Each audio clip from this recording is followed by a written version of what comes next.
Hello students, कैसे हैं आप। पिछली बार पार्ट्स ऑफ सब्जेक्ट आपने पढ़ा होगा, उसकी एक्सरसाइजेज भी की होंगी, काफ़ी आपको आसान लगा होगा। इसके पहले भी आपने पढ़ा होगा, बट इतना क्लियरली कभी भी आपने सीखा नहीं होगा। और भी बहुत सारी बातें उसमें सीखनी है। उसमें सब्जेक्ट पार्ट को जिन 4 भागों में डिवाइड किया गया है, उन चारों भागों को फिर से रीऑर्डर करना आपको सीखना है। रीऑर्डर कब करेंगे हम? जब सब्जेक्ट पार्ट के वर्ड्स को हॉच पॉच कर दिया जाएगा।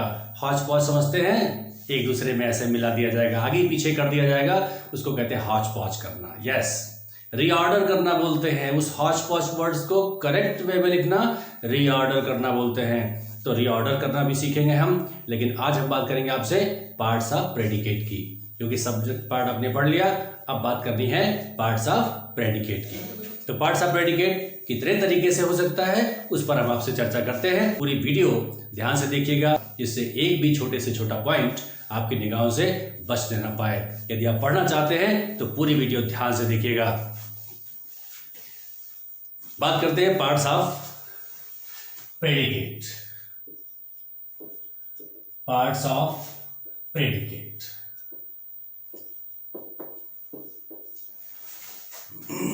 सब्जेक्ट पार्ट में आपने देखा सिर्फ 4 उसके छोटे छोटे पार्ट होते हैं। कौन कौन से? Determiner, adjective, headword and adjectival phrase. लेकिन प्रेडिकेट पार्ट 2 तरीके से बनता है। इसकी 2 लाइंस यहां से डिवाइड हो जाती हैं। प्रेडिकेट पार्ट जहां शुरू होता है वहां से 2 लाइंस डिवाइड हो जाती हैं। दोनों में से कोई भी एक लाइन एक सेंटेंस में आपको मिलती है। देखें इधर, इसमें 2 कैटेगरीज होती हैं, जिसको हम बोलते हैं category number 1 sentence without main verb. Sentence without main verb. And next one is sentence with main verb. With main verb. 2 category में इसको बांटा गया है, sentence without main verb and sentence with main verb. यहां पर सबसे ज्यादा importance किस बात का है? प्रेडिकेट पार्ट में सबसे अधिक इंपॉर्टेंट होता है वर्ब का। तो सबसे पहले हम दोनों सेंटेंस के एग्जांपल दिखाते हैं, फिर आपको दिखाते हैं कि सेंटेंस में वर्ब कितना अधिक इंपॉर्टेंट होता है। सेंटेंस विदाउट मेन वर्ब, इसमें उस तरह के सेंटेंस होते हैं जिसमें हमको इंफॉर्मेशन तो मिलती है, बट कोई काम होता हुआ नजर नहीं आता। ध्यान से देखें, this is my dog. This is my dog. ये मेरी गुड़िया है, बस। कोई काम हुआ क्या? कोई काम इसमें नहीं हुआ। और आप इसमें यदि छांटना चाहते हैं प्रेडिकेट पार्ट, तो हमने पहले वाले वीडियो में आपको बताया था, जहां से सब्जेक्ट और प्रेडिकेट को छांटते हैं। याद है आपको? पढ़ा था आपने। यहां जो है लिंकिंग वर्ब से लेकर के और लास्ट तक क्या होता है? प्रेडिकेट। और ये शुरू वाला पोर्शन क्या हो गया? सब्जेक्ट हो गया। इस सेंटेंस में जो विशेष बात देख पा रहे हैं, कोई काम नहीं हो रहा है। अब बात करते हैं दूसरे सेंटेंस की, sentence with main verb. Main verb समझते हैं? ऐसा कोई वर्ड जिससे कुछ काम होता हुआ दिखाई दे। डेफिनेशन समझते हैं इसकी? Verb is the action word. Verb is the action word. Action word है, जब कुछ एक्शन करेंगे तो वो एक्शन वाला जो है वो वर्ड वर्ब कहलाता है। तो देखें sentence, she is reading. She is reading book.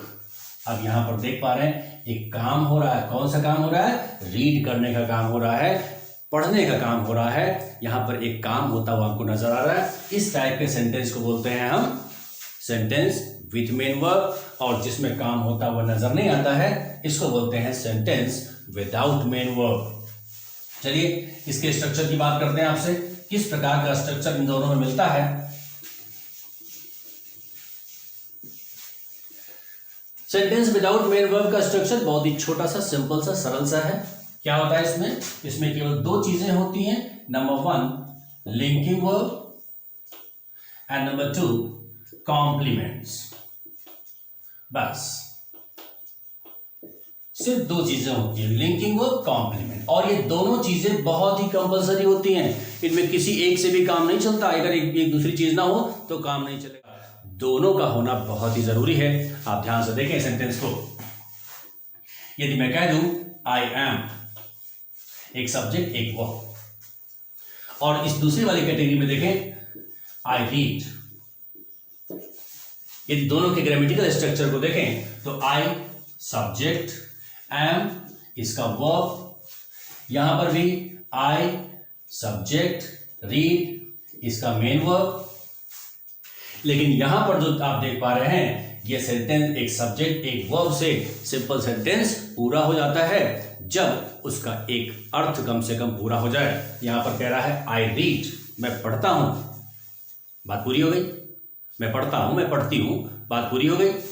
लेकिन यहां पर यदि देखें हम I am, I am, I am, दिन भर ऐसे आई एम करते रहें तो आप लोग भी समझेंगे कि शायद गुरुजी का दिमाग आउट हो गया पढ़ाते पढ़ाते, परेशान हो गए हैं पढ़ाते पढ़ाते, इसलिए आई एम आगे कुछ क्यों नहीं बोल रहे हैं, आपको खुद ही लगेगा कुछ कमी आ रही है इसमें। तो ये जो है I am a doctor, I am a doctor, जब तक इसका कॉम्प्लीमेंट नहीं लिखा जाएगा तब तक ये सेंटेंस पूरा नहीं होगा। यहां पर इस सेंटेंस में देख पा रहे हैं आई रीड लिखा हुआ है, सेंटेंस अपने आप में पूर्ण है, कंप्लीट सेंटेंस है। लेकिन यहां पर यदि कॉम्प्लीमेंट नहीं लिखा जाएगा तो सेंटेंस अधूरा रहेगा, इनकम्प्लीट रहेगा। आप इस बात को ध्यान दें, ये जो लिंकिंग वर्ब है ये अपने आप से प्रेडिकेट का अर्थ पूरा नहीं कर पाता है, इसलिए इस वर्ब को बोलते हैं वर्ब विथ इनकम्प्लीट प्रेडिकेशन। क्या बोलते हैं, हमारे साथ बोल के देखें, verb with incomplete predication, verb with incomplete,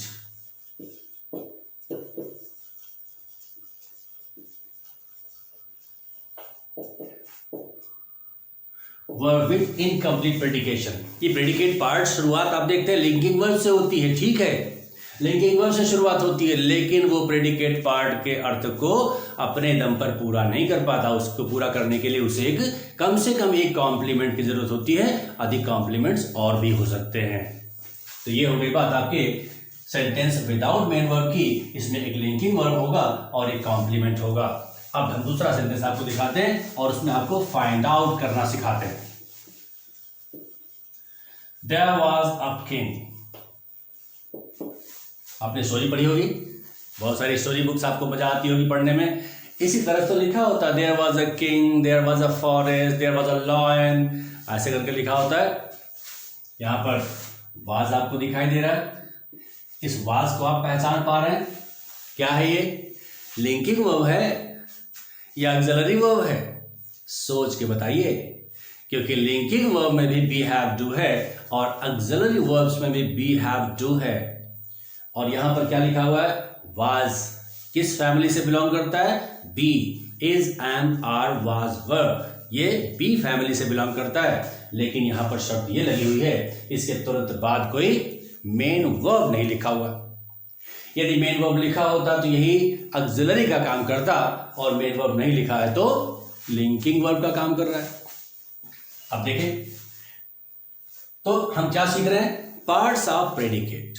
parts of predicate सीखने का मतलब यह है कि पहले हम सब्जेक्ट पार्ट को अलग तो कर दें, वरना सब्जेक्ट पार्ट में भी हम प्रेडिकेट ढूंढना शुरू कर दें। तो यहां पर देख पा रहे हैं was a king, linking verb से शुरू होने वाला प्रेडिकेट, इधर जो है इतना हो गया क्या आपका प्रेडिकेट, शुरू वाला क्या बच गया, सब्जेक्ट। सब्जेक्ट में हमको कुछ करना नहीं क्योंकि पहले ही इसको हम सीख चुके हैं। अब बात करते हैं प्रेडिकेट पार्ट की, और प्रेडिकेट पार्ट में क्या है, एक लिंकिंग वर्ब होना चाहिए और कम से कम एक कॉम्प्लीमेंट होना चाहिए। यहां पर वाज आपका लिंकिंग वर्ब है, आपको पहले ही बता चुके। इसके बाद अ किंग इसका कॉम्प्लीमेंट है। इस प्रकार से लिंकिंग वर्ब और कॉम्प्लीमेंट हो गया तो यह सेंटेंस कंप्लीट हो गया। अब बात करते हैं सेंटेंस विथ मेन वर्ब की। ऐसा सेंटेंस जिसमें मेन वर्ब हो, ऐसा सेंटेंस जिसमें कोई काम होता हुआ दिखाई दे, जिसमें कोई काम होता हुआ, कोई एक्शन होता हुआ दिखाई दे। सेंटेंस विथ मेन वर्ब, इसके स्ट्रक्चर में कौन कौन सी चीजें आती हैं, number 1 auxiliary verb, auxiliary verb, number 2 main verb, next indirect object. Number 4, direct object. And last, complements. ये 5 चीजें प्रेडिकेट पार्ट में आ सकती हैं। कब? जब सेंटेंस विथ मेन वर्ब हो, मीन्स इसमें मेन वर्ब वाला सेंटेंस हो, तो उसमें ये मैक्सिमम 5 चीजें आ सकती हैं। कौन कौन सी? Auxiliary verb, main verb, indirect object, direct object and complement.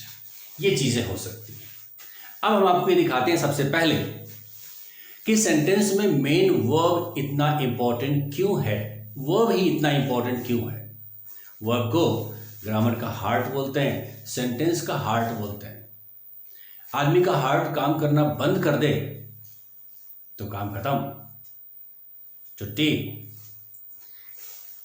उसी प्रकार से सेंटेंस में यदि मेन वर्ब नहीं तो सेंटेंस की भी छुट्टी, सेंटेंस की भी छुट्टी तुरंत। एग्जाम्पल आपको दिखाते हैं, फिर आप समझेंगे कि वर्ब सेंटेंस में कितना अधिक इंपॉर्टेंट होता है। The teacher has taught us English in the class. इतनी सारी चीजें आप देख पा रहे। The teacher has taught us English in the class. क्या आपको यहां पर कोई मेन वर्ब दिखाई दे रहा? ध्यान से देखें, taught दिखाई दे रहा। क्या है ये? मेन वर्ब है। इससे आपका परिचय पहले से है? बिल्कुल है। टीच ये फर्स्ट फॉर्म है, टॉट सेकेंड फॉर्म, और यही टॉट थर्ड फॉर्म। यहां पर कौन सी फॉर्म लगी हुई है? यहां पर थर्ड फॉर्म लगी हुई है, मेन वर्ब की थर्ड फॉर्म लगी हुई है। इसलिए क्योंकि इसके ठीक पहले हैज लगा हुआ है। हैव फैमिली का कोई भी होगा तो उसके साथ वर्ब की थर्ड फॉर्म ही लगेगी। अब जरा देखें, the teacher has taught us English. अध्यापक ने पढ़ाया। क्या पढ़ाया भाई? इंग्लिश पढ़ाया। किसको पढ़ाया? हमें पढ़ाया। कहां पढ़ाया? क्लास में पढ़ाया। इतनी सारी चीजें इसमें लिखी हुई है। सिर्फ हम मेन वर्ब यहां से हटा लेते हैं। देखिए सेंटेंस पर क्या फर्क पड़ता है। मेन वर्ब यहां से हटा लेते हैं। एक बात पहले आपको रिमाइंड करा दें कि ये क्या है? Main verb. इसके पहले क्या है? ऑक्सिलरी। ये ऑक्सिलरी क्या काम करता है मैंने आपको बताया था, वीडियो हमारा रिवाइज करके पिछला वीडियो देख सकते हैं। ऑक्सिलरी का कितना इंपॉर्टेंस होता है, क्या करता है ये? मेन वर्ब के टेंस का निर्धारण करता है। यहां पर लिखा हुआ हैज, कौन सा टेंस है? ये पूरा सेंटेंस किस टेंस में लिखा है? ये वर्ब किस टेंस में लिखा हुआ है?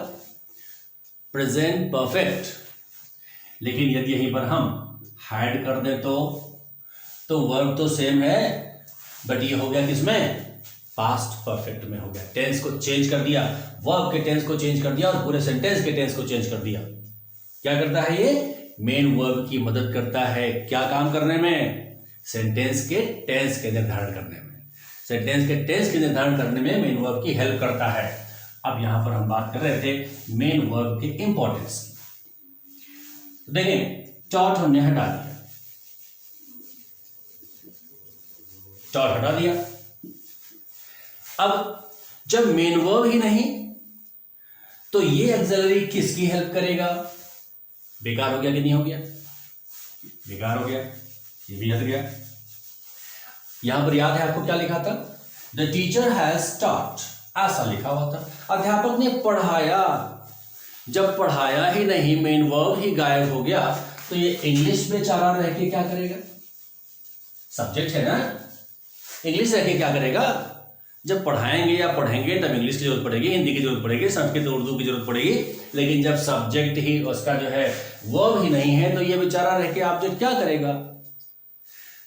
जब मेन वर्ब नहीं, ऑक्सिलरी वर्ब नहीं, तो सब्जेक्ट नहीं। जब सब्जेक्ट नहीं तो पढ़ने वाले बैठ के क्या करेंगे भैया? क्या करेंगे? ये भी खत्म हो गया। अब जब टीचर है केवल और क्लास है केवल, यहां ये बात तो हो ही नहीं रही कि टीचर क्लास में कर क्या रहा है, और ये कॉम्प्लीमेंट है, ठीक है। क्या वो टीचर का कॉम्प्लीमेंट हो सकता है? नहीं हो सकता। चल, ये भी खत्म हो गया। अब क्या हुआ? सिर्फ बचा द टीचर। क्या ये सब्जेक्ट है? ये सब्जेक्ट भी नहीं रह गया, ये सब्जेक्ट भी नहीं रह गया। ये द टीचर एक नाउन बन के केवल रह गया, क्योंकि सब्जेक्ट तब कहलाता है जब इसके बाद कोई मेन वर्ब लिखा होता है। वर्ब का सब्जेक्ट बनना, काम इसका क्या है? किसी वर्ब का सब्जेक्ट बनना। जब वर्ब के सब्जेक्ट के रूप में काम करेगा तब ये सब्जेक्ट कहलाएगा, अलग से लिखा होगा तो सब्जेक्ट नहीं कहलाएगा। यहां पर एक वर्ड लिखता हूं मैं, चलिए भाई रमेश लिख दिया। क्या इसको हम सब्जेक्ट कह सकते हैं? बिल्कुल नहीं कह सकते। क्यों? क्योंकि यदि रमेश केवल अकेला लिखा हुआ तो सिर्फ क्या है? नाउन है। क्या है? नाउन है। लेकिन यदि ऐसा यहां पर लिख दें, हेल्प्स मी, अब ये हेल्प जो मेन वर्ब है, इस काम को कौन कर रहा है? रमेश कर रहा है। इट मीन्स अब इस वर्ब का, हेल्प नामक वर्ब का, ये सब्जेक्ट के रूप में काम कर रहा है। अब यहां पर सब्जेक्ट हुआ तो सब्जेक्ट कब कहलाएगा? जब उसके साथ वर्ब लगी होगी। और यहां पर सब कुछ तो हो गया है खत्म, बेचारा पड़ गया है अकेला, और यदि वो अकेला पड़ गया है तो सब्जेक्ट कहलाने के लायक भी नहीं है। इट मीन्स वर्ब के जाने से आपने देखा पूरा का पूरा सेंटेंस ध्वस्त हो गया, खत्म हो गया। अब बात करते हैं अपने स्ट्रक्चर की, कि जो सेंटेंस में लिखा गया है उसको सेंटेंस में किस प्रकार से हम फाइंड आउट करें। यहां पर देखें, ये जो स्ट्रक्चर लिखा है, auxiliary verb, main verb, indirect object, direct object, complement, ये 5 चीजें लिखी हुई हैं। सेंटेंस में जो सीरियल होगा नंबर 1, नंबर 2, 3, 4 एंड 5। लेकिन जब लिखे हुए सेंटेंस में इसको हम फाइंड आउट करने की कोशिश करेंगे तो सबसे पहले क्या फाइंड आउट करेंगे? उसका सीरियल नंबर क्या होगा, इसको आप देखें। सबसे पहले मेन वर्ब हम फाइंड आउट करेंगे, then auxiliary verb, next direct object, next indirect object and last complement. इस सीरियल में हम इसको फाइंड आउट करेंगे। अब एक सेंटेंस लिखते हैं और सेंटेंस लिख करके आपको दिखाते हैं कि ये किस प्रकार से इसको हम सेंटेंस में फाइंड आउट करते हैं।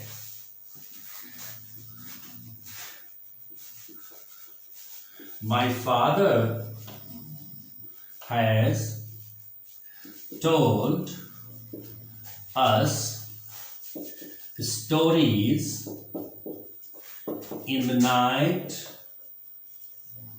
in my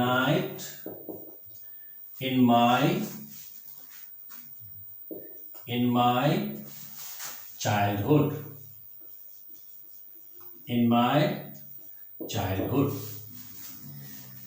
इस सेंटेंस में आप देख पा रहे हैं क्या पढ़ना है? Parts of predicate. क्या पढ़ना है?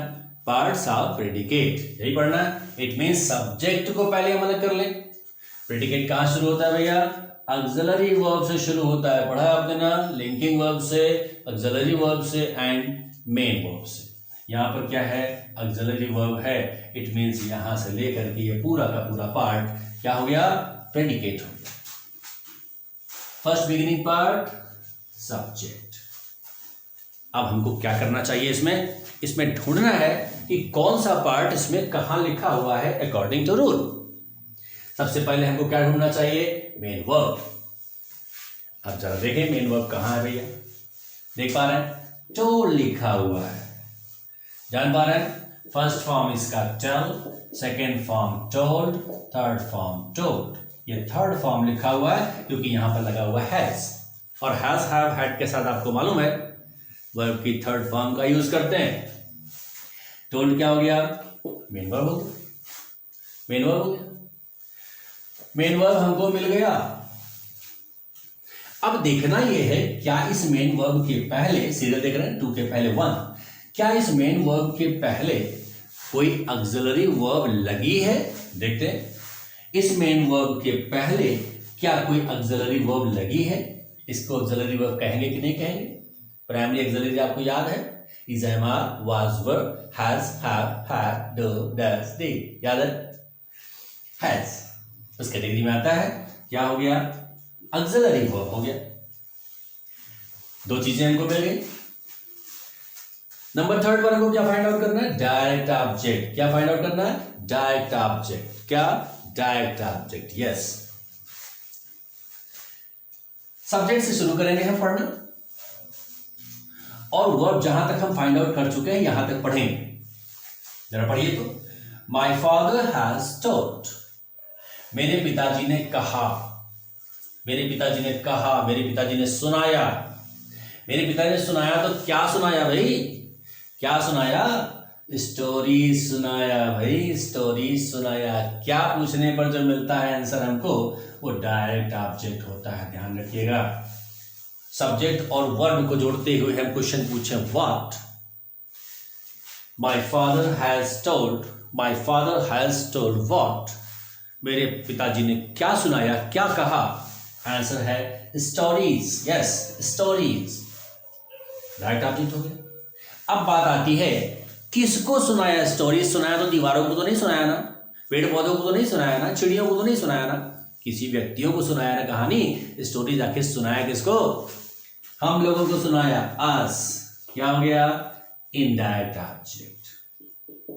अब ध्यान दे लें, सबसे पहले हमको क्या चाहिए? ऑक्सिलरी। यस, ढूंढ लिया। क्या चाहिए? Main verb. यस, सबसे पहले ढूंढा था। फिर क्या चाहिए? Indirect object. यस, इसको भी ढूंढ लिया, अस जो लिखा हुआ है हमारा इनडायरेक्ट ऑब्जेक्ट है। फिर क्या चाहिए हमको? Direct object. यस, स्टोरीज हमारा डायरेक्ट ऑब्जेक्ट है, इसको भी ढूंढ लिया। अब क्या बचा? लास्ट में बचा सिर्फ कॉम्प्लीमेंट। और जितना कुछ इसके बाद बचा वो सब कॉम्प्लीमेंट ही तो होना चाहिए, कुछ और भी हो सकता है क्या? जब 5 ही पार्ट होते हैं, 4 हमने ढूंढ लिए तो 5वां जो बचा वो 5वां, बस।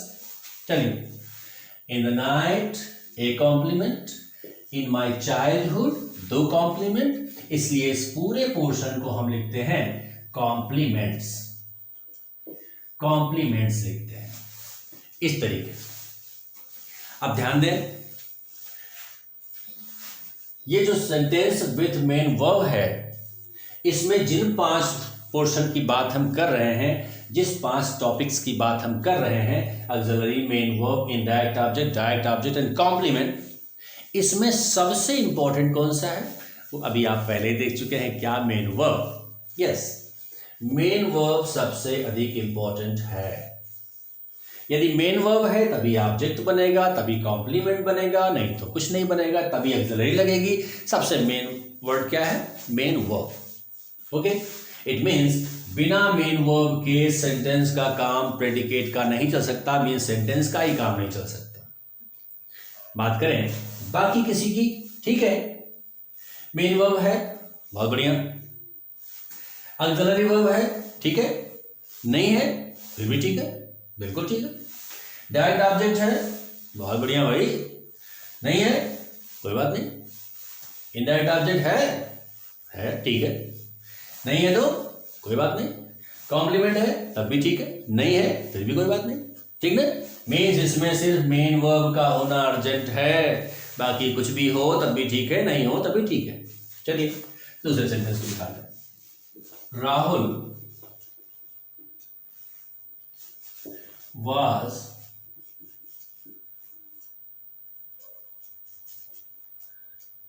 giving me a gift every year.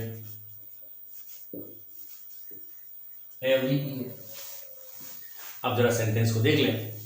Rahul was giving me a gift every year। इसमें सबसे पहला काम क्या? हम पार्ट्स ऑफ प्रेडिकेट पढ़ रहे हैं, इट मीन्स सब्जेक्ट को पहले हम अलग कर लें। प्रेडिकेट कहां से कहां तक शुरू हो रहा है, ये देखिए यहां से शुरू हुआ आपका auxiliary verb, main verb. It means ये पोर्शन आपका हो गया predicate and this one is subject. क्या देखना है? सबसे पहले मेन वर्ब ढूंढे। मेन वर्ब कहां दिख रहा है आपको? दिख रहा है, दिख रहा है, गिव, आईएनजी लगा हुआ है, मेन वर्ब हो गया। अब इस मेन वर्ब के पहले कोई ऑक्सिलरी है क्या? जी बिल्कुल है, वाज ऑक्सिलरी है। फिर सब्जेक्ट से लेकर के और मेन वर्ब तक हम पढ़ें और पूछे what. Rahul was giving, Rahul दे रहा था, राहुल वाज गिविंग व्हाट, क्या दे रहा था भाई? अ गिफ्ट, गिफ्ट दे रहा था, और क्या? डायरेक्ट ऑब्जेक्ट हो गया। किसको दे रहा था? किसको किसको किसको? मुझे, इनडायरेक्ट ऑब्जेक्ट। अब ध्यान दें, ऑक्सिलरी हो गया, बिल्कुल हो गया। मेन वर्ब हो गया, हो गया। इनडायरेक्ट ऑब्जेक्ट हो गया, हो गया। डायरेक्ट ऑब्जेक्ट हो गया, हो गया। अब जो बच गया ये क्या बचा? कॉम्प्लीमेंट। कॉम्प्लीमेंट बच गया। इस तरीके से एक एक करके ध्यान से देख करके सेंटेंस को करेंगे और बहुत ही इजीली आप पार्ट्स ऑफ प्रेडिकेट छांट पाएंगे। ही scolded me in the class. He scolded me in the class. अब इस सेंटेंस में देखें, सारे पार्ट्स आपको नहीं मिलेंगे। क्या मिलेगा?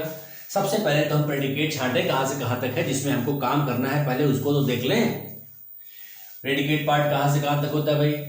लिंकिंग वर्ब से अंत तक, ऑक्सिलरी वर्ब से अंत तक, मेन वर्ब से अंत तक। तीन ही तो है। क्या इसमें कोई लिंकिंग वर्ब दिख रहा? Is, am, are, was, were, has, have, had, do, does, did? नहीं दिख रहा। ऑक्सिलरी वर्ब दिख रहा है क्या? Is, am, are, was, were, has, have, had, do, does, did, will, would, shall, should, can, could, may, might, must, ought, shot, dare, used to, began to, need. कुछ दिख रहा क्या?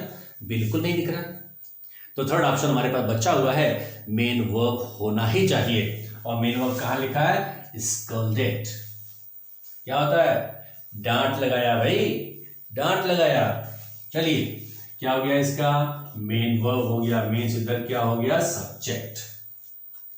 मेन वर्ब हमको मिल गया पहले ही। ही स्कॉल्डेड, उसने डांटा। क्या डांटा? ये तो लिखा ही नहीं। क्या डांटा? किसको डांटा? मुझे डांटा। क्या डाटा? क्या पूछने पर क्या बनता है? Direct object. इसका मतलब इसमें डायरेक्ट ऑब्जेक्ट नहीं है। किसको डाटा? मुझे डाटा भाई, मुझे मुझे मुझे। Indirect object. अब यहां पर ध्यान देने वाली बात यह है कि जब हमारे पास ऑब्जेक्ट दो होते हैं तब उसमें हम डायरेक्ट ऑब्जेक्ट और इनडायरेक्ट ऑब्जेक्ट लिखते हैं।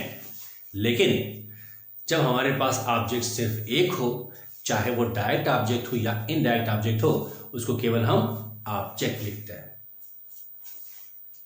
सोचें, यदि किसी घर हम गए, उनका बच्चा निकल के आया, हमने पूछा ये आपका बड़ा बेटा है या छोटा, तो क्या बोलेगा वो आदमी? यदि एक ही बेटा उनके है, कहेंगे भैया एक ही बेटा है, चाहे आप बड़ा मानो या छोटा।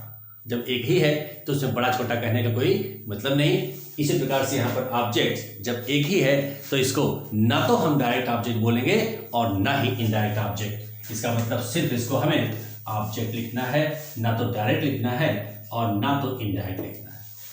अब इसमें दोनों चीजें आ गई, क्योंकि डायरेक्ट ऑब्जेक्ट है नहीं, इनडायरेक्ट ऑब्जेक्ट है, ये मिल गया। डायरेक्ट ऑब्जेक्ट नहीं है, बचा क्या फिर? कॉम्प्लीमेंट। क्योंकि नंबर वन हमको ढूंढना था क्या? मेन वर्ब, ढूंढ लिया। फिर क्या ढूंढना था? ऑक्सिलरी। इसके ठीक पहले ऑक्सिलरी है नहीं, कोई बात नहीं। फिर क्या? डायरेक्ट ऑब्जेक्ट ढूंढना था, हमने ढूंढा तो बट नहीं है। ही स्कॉल्डेड। He scolded what? क्या डाटा भाई? है नहीं इसमें, क्या डाटा? फिर इनडायरेक्ट ऑब्जेक्ट नंबर 4 पर हमने ढूंढा और मिल गया। किसको डाटा? मुझे डाटा। किसको पूछने पर? इनडायरेक्ट ऑब्जेक्ट मिलता है। लेकिन जब एक ही ऑब्जेक्ट है तो सिर्फ उसको ऑब्जेक्ट लिखेंगे, डायरेक्ट या इनडायरेक्ट नहीं लिखेंगे। लास्ट में क्या? 5th नंबर पर कॉम्प्लीमेंट। इतना जो कुछ पोर्शन बच रहा है ये कॉम्प्लीमेंट है। ये आपका सेंटेंस का स्ट्रक्चर कंप्लीट हो गया। अब इसमें यदि सबसे छोटा सेंटेंस होगा तो उसमें सिर्फ मेन वर्ब होगा, और बड़े से बड़ा सेंटेंस होगा तो उसमें ऑक्सिलरी होगी। मेन वर्ब हो गया, इनडायरेक्ट ऑब्जेक्ट, डायरेक्ट ऑब्जेक्ट और कॉम्प्लीमेंट्स। मीन्स कॉम्प्लीमेंट एक से अधिक हो सकते हैं। ये हो गया आपका सिंपल सेंटेंस का सब्जेक्ट पार्ट, आपने पढ़ लिया था पहले ही, और आज ये हुआ आपका प्रेडिकेट पार्ट। अपनी ग्रामर की बुक ओपन करेंगे,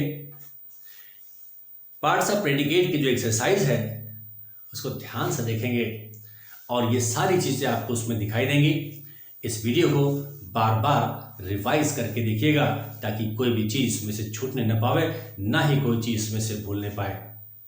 और सेंटेंस को करने की कोशिश करिएगा।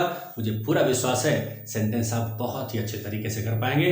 अगली वीडियो जो हमारी होगी उसमें हम सब्जेक्ट पार्ट को और प्रेडिकेट पार्ट को हॉच पॉच करके आपको दिखाएंगे और फिर इसको रीऑर्डर करके दिखाएंगे, सही तरीके से सही क्रम में उसको लिख करके दिखाएंगे। ओके बेटा, have a nice day, thank you.